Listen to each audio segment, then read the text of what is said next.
Today, we have Sadhguru Sri Madhusudan Swamiji here, and he's going to unravel what in the minds of a spiritualist who is there at the helm of this country, and what in the minds of this gentleman that makes the country ticking.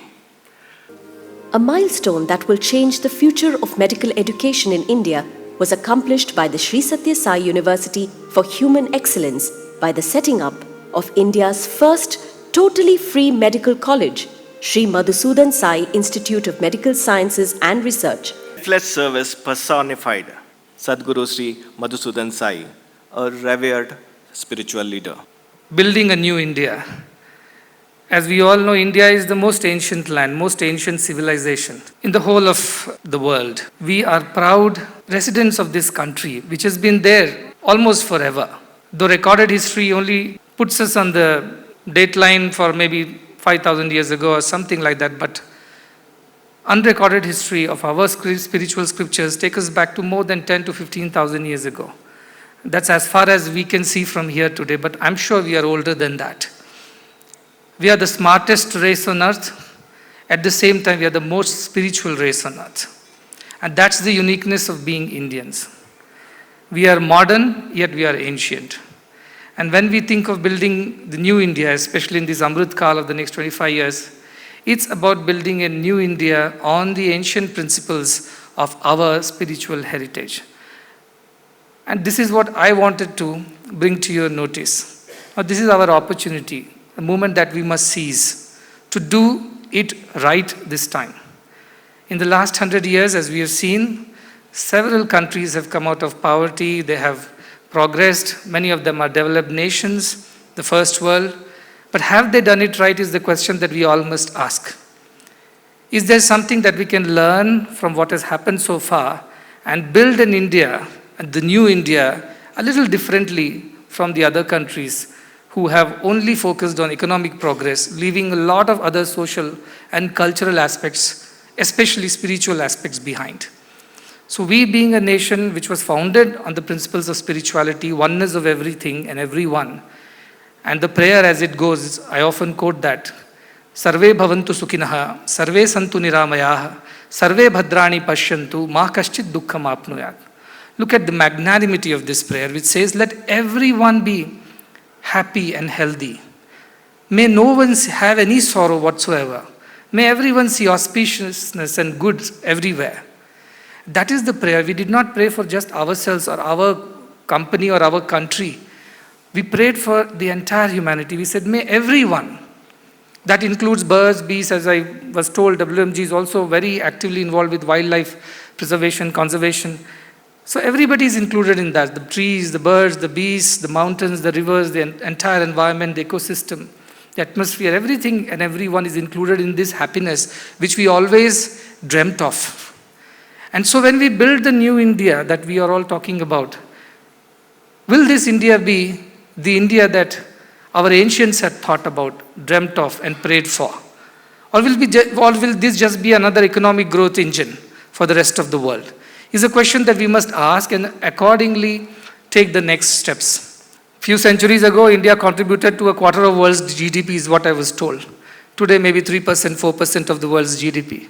And world's GDP stands as $100 trillion and even increasing, growing by 2-3% every year. Yet, at the same time, there are 700 to 800 million people in the world who go to bed hungry. And that is the kind of growth that we have achieved in the past 1 century or so, where we have become a $100 trillion GDP. At the same time, we have left behind 100 million people to starve. Is this the right kind of growth? Is this the new kind of world order that we want to create? Will India be the leading force in creating the new paradigm, especially in the global south? Is something that we all as influencers, as shakers and movers in the society must ask ourselves. And the answers to all these questions lie in our ancient Indian ideals of considering everybody as ours. As the G20 presidency is with India this year, and the motto is so wonderful. They borrowed it from very ancient Upanishadic idea, Vasudhaiva Kutumbakam, Maha Upanishad. It says, Ayam nijaha parovetti gadana laghu chetasam udara charitanam tu vasudhaiva kutumbakam. To consider these people as ours and those as others is the way of the narrow-minded ones, the selfish ones. But for the broad-minded people, the entire world is one family. And from there, we too have borrowed our inspiration when we defined our mission for the whole world as one world, one family. The moment you think of the world as a family, the whole attitude towards everyone around you changes.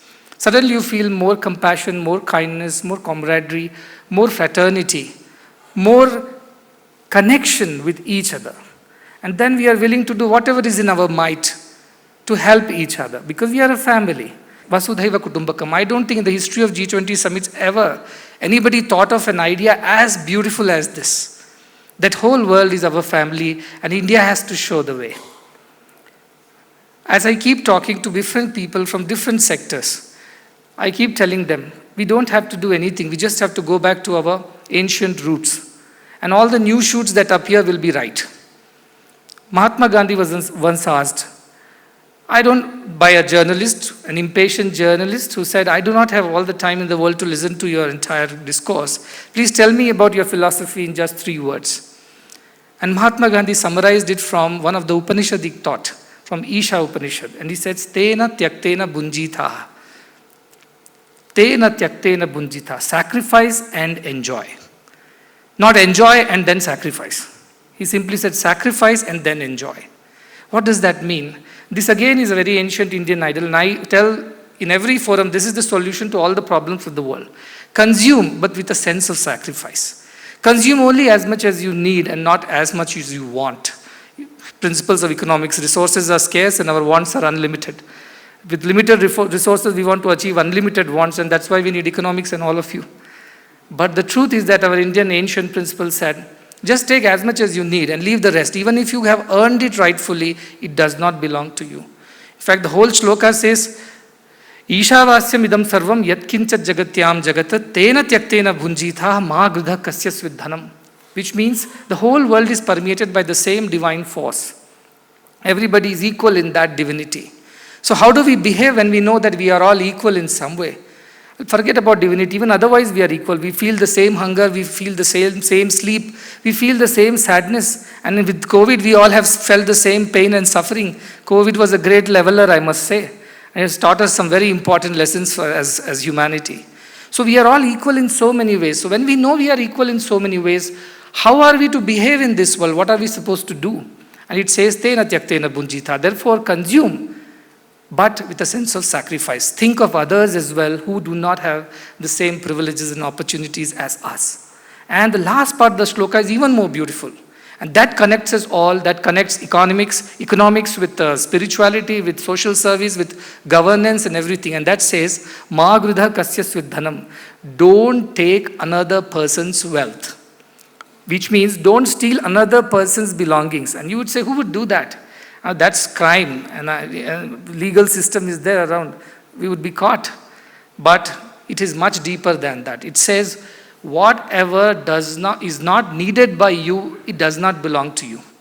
We would say, I have earned it rightfully. I own it because of my efforts, and therefore I am the owner of it. It belongs to me. But our scriptures say, no, not at all. If you don't need it, even if you have earned it rightfully, it does not belong to you. It belongs to somebody whose need is greater than yours. Imagine if this principle was applied. All these ideas of equality, inclusivity, and prosperity for all, equitable growth, all these would have been realized by now. If only we thought that all that which we do not need, truly we do not need to have it. It belongs to somebody whose need is greater than ours. So what if we have rightfully earned it? So that is the idea of Ma grudha kasyas vidhanam. On one side, we have people who have excess wealth. On the other side, we have people who have absolutely nothing. They don't even know how they are going to get the next meal of the day. And I work at the grassroots level with our wonderful team across 25 states and 4 union territories in India and across close to 33 countries around the world. And we know the problems are same. There are developed nations, but they have another side of theirs which They don't showcase, but the problem is same. There are children who go uneducated, they don't go to school, there are women who do not get opportunities, they are hungry, they are malnourished, there are conflicts and there are issues, social issues, there is injustice, name it. All problems exist under the shadow of all the prosperous nations. But we tend to ignore it.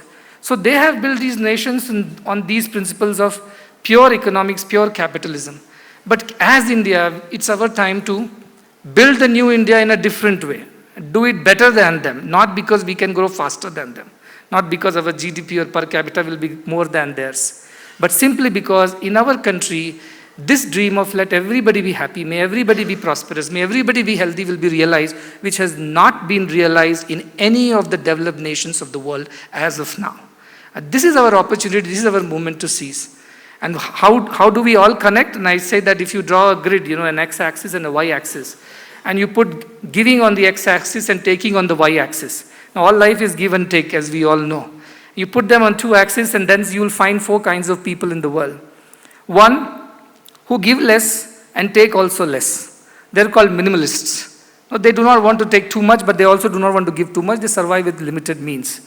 And that's actually gathering momentum with the new generation. They don't want to buy cars, they don't want to buy houses, they're okay with leasing and hiring and renting. They do not want to accumulate hoard. This is a new generation. The millennials think differently. And Gen Z is even different than them. So they are minimalists. They'll do least damage to the society and also they take less from people. But they do not also help in a big way. They just do their part very little. Then the other quadrant would be those who take as much as they give. They just want to give as much as they take. They do not want to do more than that. They just want to do their duty, perform their social obligations. I call them socialists. Now, they take and they give, but that's equal. They don't do more than their might. And that's also a part of the world. Many countries follow that philosophy, and that's fine too. But I have not seen success in those philosophies as well. We have been to countries which follow socialism or communism or whichever way. But I haven't seen happiness and equality over there as well. Then we have the third quadrant of those who give more and take less. They always contribute more back to the society compared to what they have taken from the society in terms of resources. And these people are called spiritualists, who always try to find out how we can give more than what we take from the society. And that's the idea of sustainability. Whenever you give more than what you take, naturally your resources will be sustainable. And the fourth quadrant, I don't have to tell you who they are. They take more and give less. And I do not want to name that East. But they exist, and they exist in a big number. And that's why all the disparity. The biggest challenge that the world is facing today is social polarization. And not religious polarization, social polarization, which means there are haves and there are have-nots, and they are at the two ends of this great chasm of inequality. And this will lead to social unrest. This will lead to many other issues. Governance issues, social issues, geopolitical issues, not because of any ideology, or religious or other. People are fed up and they're tired of religious ideologies. Wars happened earlier for that reason, but not anymore. Today wars will happen because people will claim what they think rightfully is their right, and which has been denied because they have been denied because of the people who hold positions of authority and power. And that is the kind of unrest that we are going to face in the coming times. So how will businesses operate in an environment which is so volatile? It's already a VUCA world, as we say. Add social polarization to it, and you have the recipe for sure, short disaster. And that is the world that we are heading towards. Who can guide this world in the right direction but India? India, which has always believed in prosperity and happiness of all, which always thought of the last and the least in the queue, which has never given material achievements as much importance as spiritual endeavors and achievements. That is the only country which can show the way out of this mess to the world. And as G20 is a significant moment in India's history, political and geopolitical history, and this is the moment, this is a milestone when India needs to tell the world how it should be done. But how can you preach if you do not practice? So we have to practice this value, and this is exactly the discussion that we had with the Honorable Prime Minister when we met him for the opening of the medical college in the small remote area in Mudenhalli, because we were not finding enough doctors, nurses and paramedics. COVID time, we all know. Even if you wanted, you did not get any facilities. Even if you could pay for it, you did not have experts, you did not have medical professionals to help you. And he himself was lamenting. He told, crores of rupees were spent by corporates, by very many people, like, you talk about CSR and other things, for the sake of providing oxygenators or concentrators and other facilities to hospitals. But when they did an audit on it, this is from the Prime Minister, it's not from me or from some statistician or from some other agency. He said they found that hundreds and hundreds of those boxes were never opened. On one side, we had people suffering, struggling to get oxygen. And you know what happened in Karnataka? We all know about that mess of beds and oxygenated beds. And on the other side, there were oxygenators, concentrators, but there were no people, no experts to open and use it. There were no paramedics, no nursing staff, let alone doctors. That is the kind of world we have created, where we have excesses on one side, but on the other side, we do not have the resources to execute all that we have planned to do. And with the challenge of educating 250 million children in our country and employing probably another 250 million, we are facing a huge crisis at this point of time. Our education system lacks 1 million teachers are missing from our schools because we never paid attention to education sector. Our budgets are peanuts of a budget we have for education sector. And that does not help to cater to the world's largest student population. It doesn't work, and we can't be America and give student loans and get them into a debt trap, and they'll commit suicide. Look, are we planning to head towards the same crisis as these developed, so-called developed nations, the economic behemoths of the world are today? Or are we trying to do it any different is the question that I have come to ask to this very celebrated and very influencing section of the society, which can do a lot if it decides to do. So the whole question comes back to how, as economists, as the people belonging to the corporates, as people belonging to the sections of the societies from governments and policymakers, can think differently and build an India which is very different from the kind of developed nations that we have seen so far. And that is the kind of story we must tell the world. And this story begins from where India began, with the idea that we are all equal, we are all one, and we are a family. And it's our utmost responsibility to look after each other's welfare, because unless everybody is happy, we cannot be happy. And I'll close with this quote, which says, there cannot be a happy individual in an unhappy family. There cannot be a happy family in an unhappy society. There cannot be a happy society in an unhappy country. There cannot be a happy country in an unhappy world. So it all begins from us to create happiness around ourselves, to bring everybody at par, to give everybody an opportunity to excel and grow. All that I request this forum is, please find ways to provide opportunities, equal opportunities. That is all. No charity. Don't show pity. Don't show compassion. Don't show charity to people. That's unfair. Just give them equal opportunities. There are girls who are waiting to get educated. There are children who want to go to school, who are laboring away in the hard days, labor under the sun. There are many patients who are waiting to get their next surgery, but they cannot afford it. There are many, many people who are malnourished. India is globally, after Africa, certain countries of Africa, India is the next in global malnourishment. And we have excess food. We have plenty of food. 80 crore people are served free food for the last 1.5 years by the Prime Minister because of the COVID setbacks, but we don't have nutrition. We don't have children getting balanced diet, so we have stunting, wasting, and delayed growth and deficiency. So all this has to be corrected, and that's not possible by one agency, one organization, or one government. This is where Sarkara, Samaja, Samstha, the tripod model is what I'm requesting you are all to pay attention to. And I'm happy that we have people from the government, policymakers, we have industrialists, we have people who have really done all that I'm saying right now. I'm sure many of you and most of you are part of this kind of a ecosystem, but we must tell this story to more people. Once again, thanking you for allowing us to present our case. I rest my case with this advocacy for equal opportunities for everyone. Thank you very much. Samasta Loka Sukhino Bhavantu.